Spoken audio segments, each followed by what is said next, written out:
Hi hello friends, ನಾನು ನಿಮ್ಮ ಪ್ರಮೋದ್. ನೀವು ನೋಡ್ತಿದ್ದೀರಾ Pramod PD creation YouTube channel.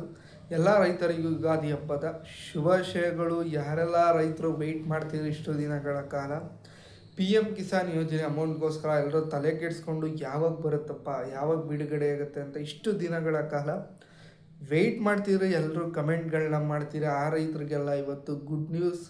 ಕೊನೆಗೂ ಪಿ ಎಮ್ ಕಿಸಾನ್ ಯೋಜನೆ 22ನೇ ಕಂತಿನ ಹಣ ಯುಗಾದಿ ಹಬ್ಬದ ಪ್ರಯುಕ್ತ ಎಲ್ರಿಗೂ ಬಿಡುಗಡೆ ಆಗಿದೆ. ಫ್ರೆಂಡ್ಸ್, ಆಗಿದ್ರೆ ಯಾವೆಲ್ಲ ಜಿಲ್ಲೆಗಳಿಗೆ ಬಿಡುಗಡೆ ಆಗಿದೆ ಮತ್ತು ಯಾವೆಲ್ಲ ಜಿಲ್ಲೆಗಳಿಗೆ ಇನ್ನೂ ಸ್ಯಾಂಕ್ಷನ್ ಆಗಬೇಕು, ಬನ್ನಿ ಎಲ್ಲದರ ಬಗ್ಗೆ ಒಂದು ಮಾಹಿತಿ ಅಪ್ಡೇಟ್ ನಿಮಗೆ ವಿಡಿಯೋದಲ್ಲಿ ಸಿಗುತ್ತೆ. ಯಾರೆಲ್ಲ ಈ ಒಂದು ವಿಡಿಯೋನ ಸಬ್ಸ್ಕ್ರೈಬ್ ಮಾಡ್ಕೊಳ್ಳೋದೆ ಹಾಗೆ ನೋಡ್ತಿದ್ದೀರಾ, ದಯವಿಟ್ಟು ಬರ್ತಾರ ಬೆಲ್ಲೈಕನ್ನ ಕ್ಲಿಕ್ ಮಾಡಿ ಸಬ್ಸ್ಕ್ರೈಬ್ ಮಾಡಿ ಸಪೋರ್ಟ್ ಮಾಡಿ. ಹಾಗೆ ಈ ಒಂದು ವಿಡಿಯೋ ಯಾರೆಲ್ಲ ವಾಚ್ ಮಾಡ್ತಾಯಿದ್ರೆ ಸ್ಕಿಪ್ ಮಾಡೋಕ್ಕೆ ಹೋಗ್ಬಿಡಿ. ಏನಾದ್ರು ರೈತರು ನೋಡ್ತಿತ್ತು ಅಂದರೆ ನೀವು ನೋಡಲೇಬೇಕು ಕಡ್ಡಾಯವಾಗಿ. ಯಾಕಂದರೆ 22ನೇ ಕಂತಿನ ಕುರಿತು ಒಂದು ಬಿಗ್ ಅಪ್ಡೇಟ್, ಯಾವೆಲ್ಲ ಜಿಲ್ಲೆಗಳಿಗೆ ಸ್ಯಾಂಕ್ಷನ್ ಆಗಿದೆ ಅನ್ನೋ ಮಾಹಿತಿ ನಿಮಗೆ ಕ್ಲಿಯರಾಗಿ ಸಿಗುತ್ತೆ. ಮತ್ತು ವಿಡಿಯೋಗೊಂದು ಲೈಕ್ ಬಟನ್ ಕ್ಲಿಕ್ ಮಾಡಿ ಲೈಕ್ ಕೊಡಿ. ವಿಡಿಯೋ ಶುರು ಮಾಡೋಕ್ಕೆ ಮೊದಲು ಬನ್ನಿ ಫ್ರೆಂಡ್ಸ್, ವಿಡಿಯೋ ಶುರು ಮಾಡೋಣ. Let's begin the video. P M Kisan ಯೋಜನೆ 22ನೇ ಕಂತಿನ ಏನು ಈ ವರ್ಷ ಸ್ಟಾರ್ಟ್ ಆದರೆ 2 ತಿಂಗಳಾಯಿತು, ಮಾರ್ಚ್ ಆಯಿತು, ಇನ್ನೂ ಬಿಡುಗಡೆ ಆಗಲಿಲ್ವಲ್ಲ. 22ನೇ ಕಂತು 2,000 ರೂಪಾಯಿ ಯಾವಾಗ ಜಮಾ ಆಗುತ್ತೆ ಅಂತ ವೆಯ್ಟ್ ಮಾಡ್ತಿದ್ರು ರೈತರು. ಆ ರೈತರಿಗೆ ಇವತ್ತು ಯುಗಾದಿ ಹಬ್ಬದ ಪ್ರಯುಕ್ತ ಒಂದು ಗುಡ್ ನ್ಯೂಸ್. ಈ ಸುದ್ದಿ 22ನೇ ಕಂತಿನ ಹಣ ಸರ್ಕಾರದ ಕಡೆಯಿಂದ ಜಮಾ ಆಗಿದೆ. ಬನ್ನಿ ಯಾವೆಲ್ಲ ಜಿಲ್ಲೆಗಳಿಗೆ ಈ ಒಂದು 22ನೇ ಕಂತಿನ ಹಣ ಜಮಾ ಆಗಿದೆ ತಿಳ್ಕೊಳ್ಳೋಣ ಇವಾಗ. ಫ್ರೆಂಡ್ಸ್, ಯಾವೆಲ್ಲ ಜಿಲ್ಲೆಗಳಿಗೆ ಮೊದಲನೇ ಹಂತದಲ್ಲಿ ಬಿಡುಗಡೆ ಆಗಿದೆ ಅನ್ನೋದ್ರಿಂದ ನಾನು ನಿಮಗೆ ಲಿಸ್ಟ್ನ ಕೊಡ್ತೀನಿ ಯಾವ್ಯಾವ ಜಿಲ್ಲೆಗಳಿಗೆ ಅಂತ.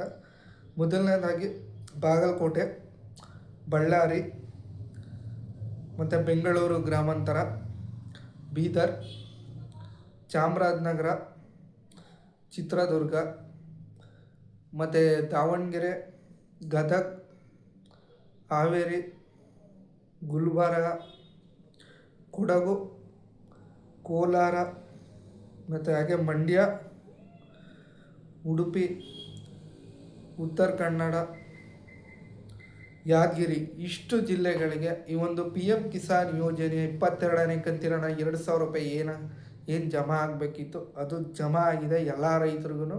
ಇವತ್ತು ಗುಡ್ ನ್ಯೂಸ್ ಅಂತ ಹೇಳಬೇಕು. ಮತ್ತು ನೆಕ್ಸ್ಟು ನಿಮಗೆ ನಾಳೆ ಒಳಗೆ ಎಲ್ಲ ಜಿಲ್ಲೆಯ ರೈತರಿಗೆ ಒಂದು 2,000 ರೂಪಾಯಿನ 100% ಖಂಡಿತವಾಗ್ಲೂ ಜಮಾ ಆಗುತ್ತೆ. ಯಾರೆಲ್ಲ ಈ ಒಂದು ಜಿಲ್ಲೆಯ ರೈತರು ಹಣ ಬಂದಿದೆ ಅವರೆಲ್ಲ ದಯವಿಟ್ಟು ಕಮೆಂಟ್ ಬಾಕ್ಸಲ್ಲಿ ತಮ್ಮ ಜಿಲ್ಲೆಗಳು ಮೆನ್ಷನ್ ಮಾಡಿ ಹಣ ಬಂದಿದೆ ಅಂತ ಕಮೆಂಟ್ ಆಗಿ. ಮತ್ತು ಇನ್ನು ಉಳಿದ ಜಿಲ್ಲೆಗಳಿಗೆ ನಾಳೆ ಸಂಜೆ ಒಳಗೆ ನಿಮಗೆ ಜಮಾ ಆಗುತ್ತೆ. ಯಾಕಂದರೆ ಎಲ್ಲ ಜಿಲ್ಲೆಗಳಿಗೂ ಒಂದೇ ದಿನದಲ್ಲಿ ಕವರ್ ಮಾಡಲಿಕ್ಕಾಗಲ್ಲ. ಕೇಂದ್ರ ಸರ್ಕಾರದಿಂದ ಹಣ ಬಿಡುಗಡೆ ಆಗಿದ್ದು ಮೊದಲನೇ ಹಂತದಲ್ಲಿ ಈ ಎಲ್ಲ ಜಿಲ್ಲೆಗಳಿಗೂ ಎಲ್ಲ ರೈತರ ಬ್ಯಾಂಕ್ ಖಾತೆಗಳಿಗೂ ಹಣ ಜಮಾ ಆಗಿದೆ. ಇನ್ನು 2ನೇ ಹಂತದಲ್ಲಿ ಇನ್ನು ಮಿಕ್ಕಿ ಜಿಲ್ಲೆಗಳನ್ನೆಲ್ಲ ಕವರ್ ಮಾಡ್ತಾರೆ. ಅದರಲ್ಲಿ ಯಾವುದೇ ರೀತಿ ಡೌಟ್ ಬೇಡ. ನಮಗೆ ಬಂದಿದೆ, ಇನ್ನು ಬೇರೆ ಜಿಲ್ಲೆಯವ್ರಿಗೆ ಮಾತ್ರ ಸ್ಯಾಂಕ್ಷನ್ ಆಗಿದೆ, ನಮಗೆ ಯಾಕೆ ಬಿಡುಗಡೆ ಆಗಿಲ್ಲ ಅಂತ ಒಂದು ಡೌಟ್ ಇರುತ್ತೆ ಎಲ್ಲ ರೈತರಿಗೆ. ಆದ್ದರಿಂದ ನಿಮಗೂ ಕೂಡ ಬರುತ್ತೆ, ನೀವು ಸ್ವಲ್ಪ ವೆಯ್ಟ್ ಮಾಡಬೇಕಾಗುತ್ತೆ. ಇಷ್ಟು ಜಿಲ್ಲೆಗಳಿಗೆ ಇವತ್ತು ಯುಗಾದಿ ಹಬ್ಬದ ಪ್ರಯುಕ್ತ ಜಮಾ ಆಗಿದೆ. ನಾಳೆ ಇನ್ನು ಉಳಿದ ಜಿಲ್ಲೆಗಳಿಗೆ ಜಮಾ ಆಗುತ್ತೆ. ಮತ್ತು ಈ ಒಂದು ಅಮೌಂಟ್ 2,000 ರೂಪಾಯಿ ನಿಮಗೆ ಬರಬೇಕು ಅಂದರೆ KYC ಆಗಿತ್ತು ಅಂದರೆ ಮಾತ್ರ ನಿಮಗೆ ನಿಮ್ಮ ಬ್ಯಾಂಕ್ ಖಾತೆಗಳಿಗೆ 2,000 ರೂಪಾಯಿ ಹಣ ಜಮಾ ಆಗುತ್ತೆ. ಇಲ್ಲ ಅಂದರೆ ಹಣ ಬರೋದಿಲ್ಲ. ಆದ್ದರಿಂದ ನಿಮ್ಮ KYC ಸ್ಟೇಟಸ್ನ ನೀವು ಪೋರ್ಟಲಲ್ಲಿ ಹೋಗಿ ವೆಬ್ಸೈಟಲ್ಲಿ ಚೆಕ್ ಮಾಡ್ಕೊಳ್ಳಿ. KYC ಆಗಿದೆಯಾ ನಮ್ಮದು, ಮತ್ತು ನಿಮ್ಮ ಪ್ಯಾನು ಆಧಾರ್ಗೆ ಲಿಂಕ್ ಆಗಿತ್ತು ಅಂದರೆ ಮಾತ್ರ ನಿಮಗೆ 2,000 ರೂಪಾಯಿ ನಿಮ್ಮ ಬ್ಯಾಂಕ್ ಖಾತೆಗೆ ಜಮಾ ಆಗುತ್ತೆ. ಪಿ ಎಮ್ ಕಿಸಾನ್ ಯೋಜನೆ 22ನೇ ಕಂತಿನ ಹಣ. ಇಲ್ಲ ಅಂದರೆ ನಿಮಗೆ ಜಮಾ ಆಗೋದಿಲ್ಲ. ಆದ್ದರಿಂದ ನೀವೆಲ್ಲ ಆಧಾರ್ಗೆ ಪ್ಯಾನ್ನ ಲಿಂಕ್ ಆಗಿದೆಯಾ ಮತ್ತು KYC ಆಗಿತ್ತು ಅಂದರೆ ಕಡ್ಡಾಯವಾಗಿ ನಿಮಗೆ ಒಂದು ಅಮೌಂಟು ಜಮಾ ಆಗುತ್ತೆ. ಆದ್ದರಿಂದ ಎಲ್ಲರೂ ಹೋಗಿ ತಮ್ಮ KYC ಸ್ಟೇಟಸ್ನ ಒಂದು ಸಲ ಚೆಕ್ ಮಾಡ್ಕೊಳ್ಳಿ. ಮತ್ತು ಬ್ಯಾಂಕ್ ಖಾತೆಗಳನ್ನ ಎಲ್ಲ ರೈತರು ಚೆಕ್ ಮಾಡ್ಕೊಳ್ಳಿ. ಅಮೌಂಟ್ 2,000 ರೂಪಾಯಿ ಜಮಾ ಆಗಿರುತ್ತೆ. ಮತ್ತು ನಾನು ನಿಮಗೆ ಬೆಳೆ ಹಾನಿ ಕುರಿತು ಅಮೌಂಟು ಯಾವಾಗ ಜಮಾ ಆಗ್ಬೋದು ಅನ್ನೋದ್ರ ಬಗ್ಗೆ ಅಪ್ಡೇಟ್ನ ಕೇಳ್ತಿದ್ರಿ. ನಾನು ನಿಮಗೆ ಬೆಳೆ ಹಾನಿ ಅಮೌಂಟು ಯಾವಾಗ ಜಮಾ ಆಗುತ್ತೆ ಎಲ್ರಿಗೂ ನೆಕ್ಸ್ಟ್ ವೀಡಿಯೋದಲ್ಲಿ ಅಪ್ಡೇಟ್ ಕೊಡ್ತೀನಿ. ಅಪ್ಡೇಟ್ ಬೇಕು ಅಂದರೆ ನಮ್ಮ ಚಾನಲ್ನ ಸಬ್ಸ್ಕ್ರೈಬ್ ಮಾಡ್ಕೊಂಡಿರಿ, ಯಾವುದೇ ವಿಡಿಯೋ ಹಾಕಿದ್ರೂ ನಿಮಗೆ ಸಿಗುತ್ತೆ. ಮತ್ತು ಆದಷ್ಟು ಈ ವಿಡಿಯೋನ ಎಲ್ಲ ರೈತರಿಗೂ ಶೇರ್ ಮಾಡಿ. ವಿಡಿಯೋ ನೋಡಿದ್ದಕ್ಕೆ ಎಲ್ರಿಗೂ ಧನ್ಯವಾದಗಳು. Thanks for watching friends.